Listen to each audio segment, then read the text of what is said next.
नमस्कार प्रिय दर्शकों, हाजिर हूं मैं सन 2023 के तीसरे सबसे बड़े गोचर से संबंधित कुछ मुख्य बातें लेकर। जी हां प्रिय दर्शकों, चर्चा राहु के गोचर से संबंधित है, जो कि 30 अक्टूबर को राहु, जैसा कि आप सभी जानते हैं, वक्री होते हैं, उल्टी चाल चलते हैं, फलतः मेष से मीन में प्रवेश करने जा रहे हैं। 18 महीनों का उनका ये गोचर कैसा रहने वाला है, मेष से लेकर के मीन राशि पर्यंत प्रत्येक राशि के जातकों के लिए इस पर हमारी बृहद चर्चा आने वाले दिनों में होगी। परंतु प्रिय दर्शकों, राहु के इस परिवर्तन से वो राशियां जिन्हें विशेष लाभ मिलने वाला है, यह सदैव ध्यान रखिए।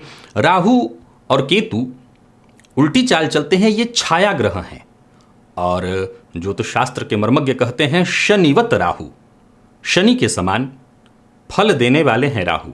शनिदेव को काल पुरुष का विषाद कहा गया है और पापग्रह की श्रेणी में राहु को सबसे ऊपर। अब आज इस भौतिक युग में, कल युग में देखा जाए तो जिनका राहु बुलंद, समझ लीजिए उनके सितारे बुलंद। तो आइए जान लेते हैं कि वो सौभाग्यशाली राशियां कौन कौन सी हैं और क्यों हैं, जिनके लिए राहु का ये जो गोचर होने जा रहा है वो बेहद खास है।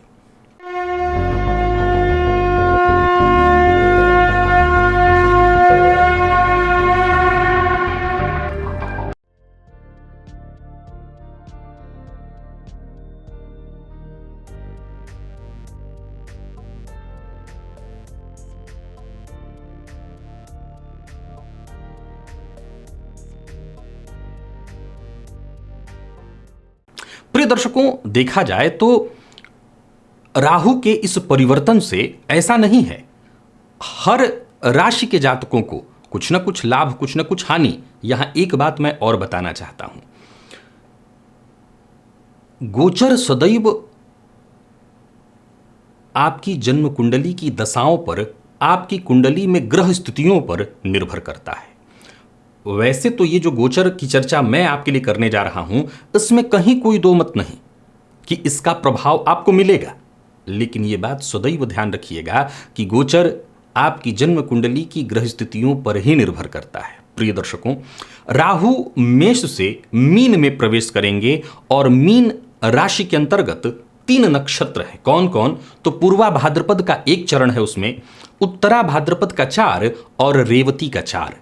ये जो पूर्वा भाद्रपद है, ये देवगुरु बृहस्पति का नक्षत्र है, इसका 1 चरण, उत्तरा भाद्रपद और रेवती के 4 चरण। उत्तरा भाद्रपद शनिदेव का नक्षत्र और बुध का नक्षत्र है रेवती। अब इन तीनों नक्षत्रों में संचरण कर रहे, यानी गुरु, शनि और बुध के नक्षत्र में संचरण कर रहे ये राहु किसे और किस तरह से प्रभावित करेंगे? तो पहली राशि है वृषभ। प्रिय दर्शकों, यहां एक बात और कहूंगा, जब मैं गुरु, राहु और शनि के गोचर की चर्चा करता हूं तो मैं सदैव एक बात और साथ ही साथ जोड़ लिया करता हूं कि आप इसे राशि के साथ साथ लग्न के आधार पर भी समझने का प्रयत्न करिए। तो अगर मैं वृषभ राशि के लिए कह रहा हूं तो कहीं ना कहीं वृषभ लग्न के जातकों पर भी इसका प्रभाव अवश्य देखने को मिलेगा। वृषभ ये जो राशि है, इस राशि के जातकों के लिए राहु का ये जो गोचर होने जा रहा है वो अत्यंत श्रेष्ठ है। राहु लाभ भाव में क्रमशः 3 नक्षत्र, जैसा कि मैंने कहा, पहले तो देवगुरु बृहस्पति की राशि में संचरण करेंगे। प्रिय दर्शकों, वर्तमान समय में वैसे तो देवगुरु बृहस्पति मेष राशि में संचरण कर रहे हैं, फलतः वृषभ राशि के जातकों के लिए देवगुरु बृहस्पति का जो संचरण है वो 12वें भाव में है आपकी राशि से। लेकिन राहु लाभ भाव में संचरण करते हुए लाभ की जबरदस्त स्थिति उत्पन्न करेंगे। एक नहीं, कई एक क्षेत्र से धनागमन के रास्ते बनाएंगे। तो वृषभ वो राशि है जिसके लिए राहु का ये गोचर सर्वाधिक श्रेष्ठ धन लाभ कराने वाला है। सीधी सी बात है कि धन लाभ बैठे बिठाए तो हो नहीं सकता, फलतः आपके पुरुषार्थ में ये वृद्धि कराने वाला है, आपको नया व्यापार, नया कार्य दिलाने वाला है, जिसके चलते विशेष धन आगमन की स्थिति बनेगी। प्रिय दर्शकों, दूसरी जो राशि है, दूसरा जो लग्न है, उसके लिए यदि मैं कहूं तो वो है मिथुन। मिथुन लग्न और राशि के जातकों के लिए भी राहु का ये गोचर, जो कि आपकी राशि से दशम में होने जा रहा है, बहुत श्रेष्ठ है, बहुत ही श्रेष्ठ। ये आपको आपके कार्यक्षेत्र में विशेष सफलता, आकस्मिक धन लाभ कराने वाला, चाहे आप प्राइवेट सेक्टर से जुड़े हुए हों, सरकारी नौकरी से जुड़े हुए हों और राजनीति से जुड़े हुए हों, यह गोचर आपके लिए जबरदस्त फलदायक होकर के आ रहा है। यानी वृषभ को सर्वश्रेष्ठ, मिथुन को भी वैसे ही सर्वश्रेष्ठ लाभ देने के लिए राहु का ये गोचर होने जा रहा है। प्रिय दर्शकों, तीसरी यदि राशि की चर्चा, लग्न की अगर हम चर्चा करें तो वो कर्क है। देखिए, कर्क के लिए वैसे तो राहु नवम में अर्थात आपके पूज्य भाव में, धर्म भाव में संचरण करेंगे।